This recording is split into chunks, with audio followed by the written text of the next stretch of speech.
আপনার Facebook এবং Facebook Messenger যদি হ্যাক হয়ে থাকে, হ্যাক হয়ে গেলে আপনি অনেক চিন্তায় আছেন, অনেক টেনশনে আছেন। আমি বলব চিন্তার কিছু নেই, টেনশনের কিছু নেই। মাত্র ৩০ সেকেন্ডে আপনি আপনার Facebook এবং Facebook Messenger ফেরত নিয়ে আসতে পারবেন। কিভাবে ফেরত নিয়ে আসতে হয়, কিভাবে ফেরত নিয়ে আসবেন, সমস্ত কিছু আমি আজকে আপনাদের দেখিয়ে দেব, শিখিয়ে দেব। ভিডিওটা দেখে যদি আপনার ভালো লাগে, উপকার হয়, অবশ্যই আপনার Facebook এ টাইমলাইনে শেয়ার করে সবাইকে দেখার সুযোগ করে দিবেন। YouTube থেকে দেখে থাকলে YouTube চ্যানেলটাকে সাবস্ক্রাইব করে বেল বাটনটাকে অন করে দিবেন। অবশ্যই একটা লাইক দিতে ভুলবেন না। আমি আর কথা বাড়াচ্ছি না, সরাসরি কাজে চলে যাচ্ছি। মোবাইল স্ক্রিনটার দিকে লক্ষ্য রাখুন। ছোট্ট একটা ভিডিওর মাধ্যমে কাজটা শিখতে পারবেন এবং জানতে পারবেন। আপনার শেয়ার করা ভিডিও দেখে অনেক মানুষ কাজটা শিখতে পারবেন এবং জানতে পারবেন। আপনার Facebook এবং Facebook Messenger হ্যাক হয়েছে কিনা, আপনার Facebook এবং Facebook Messenger অন্য কেউ চালায় কিনা সেটা জানার জন্য, দেখার জন্য শুরুতে আপনাকে যেতে হবে ফেসবুকে। ফেসবুকে আসার পর ডান দিকে আপনি আপনার প্রোফাইলটা দেখতে পাবেন। প্রোফাইলের উপর ট্যাপ করুন। এখান থেকে দেখতে পাবেন সিটিং এর আইকনে, সিটিং এ ট্যাপ করবেন।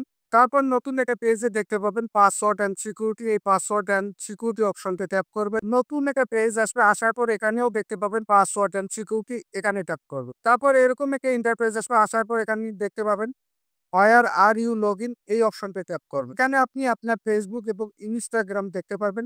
আমরা যেহেতু ফেসবুক দেখবো তাই ফেসবুক নামের উপর ট্যাপ করব। তারপর এরকম একটা ইন্টারফেস দেখতে পারবেন। আপনার ফেসবুকটা যত মোবাইলে লগইন করা আছে সমস্ত মোবাইলের নাম, মডেল এখান থেকে আপনারা দেখতে পাবেন। যদি মনে হয় যে এই মোবাইলটা আপনার নয়, সেই মোবাইলের নামের উপর ট্যাপ করুন।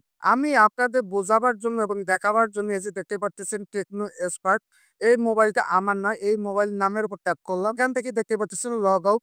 এখান থেকে আপনি লগ আউট করে যেভাবে যত মোবাইলের নাম থাকবে সমস্ত মোবাইলের নামের উপর ট্যাপ করে লগ আউট করে দিবেন। লগ আউট করে দিলে যে ব্যক্তি আপনার ফেসবুকটা গোপনে চালাচ্ছে বা লগ ইন করেছে সে আর কখনো লগ ইন করতে পারবে না। আশা করি বুঝতে পেরেছেন। এখানে কাজ শেষ হয়ে গেলে এখান থেকে সম্পূর্ণ বের হয়ে যাবে।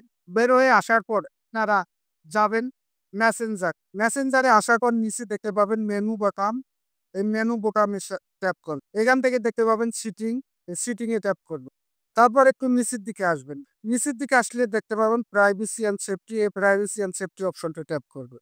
তারপর এখান থেকে দেখতে পাবেন ইন টু এন্ড, এই অপশনটা ট্যাপ করবেন। এখান থেকে দেখতে পাবেন সিকিউরিটি অ্যালার্ট, এই সিকিউরিটি অ্যালার্ট অপশনটা ট্যাপ করবেন। তারপর এখানে দেখতে পাবেন ভিউ অল লগইন, এই ভিউ অল লগইন অপশনটা ট্যাপ করবেন। তারপর আপনার মেসেঞ্জার যত মোবাইলে লগইন আছে সমস্ত মোবাইলের নাম, মডেল দেখতে পাবেন।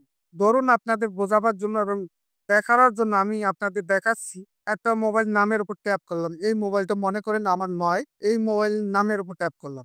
তারপর এখান থেকে একটু নিচে আসবো। নিচে আসার পর দেখতে পাচ্ছেন লগ আউট। এই লগ আউট অপশনে লগ আউট করে দিবেন। এখান থেকে লগ আউট করে দিবেন। লগ আউট করে দিলে আপনার মেসেঞ্জার তার মোবাইল থেকে লগ আউট হয়ে যাবে। সে চাইলেও আর লগইন করতে পারবে না। আশা করি বুঝতে পেরেছেন। ভিডিওটাকে শেয়ার দিয়ে রেখে দিন। পরবর্তীতে নিশ্চয়ই কাজে লাগবে। YouTube থেকে দেখে থাকলে YouTube চ্যানেলটাকে সাবস্ক্রাইব করে বেল বাটনটাকে অন করে দিন। অবশ্যই একটা লাইক দিতে ভুলবেন না। ধন্যবাদ।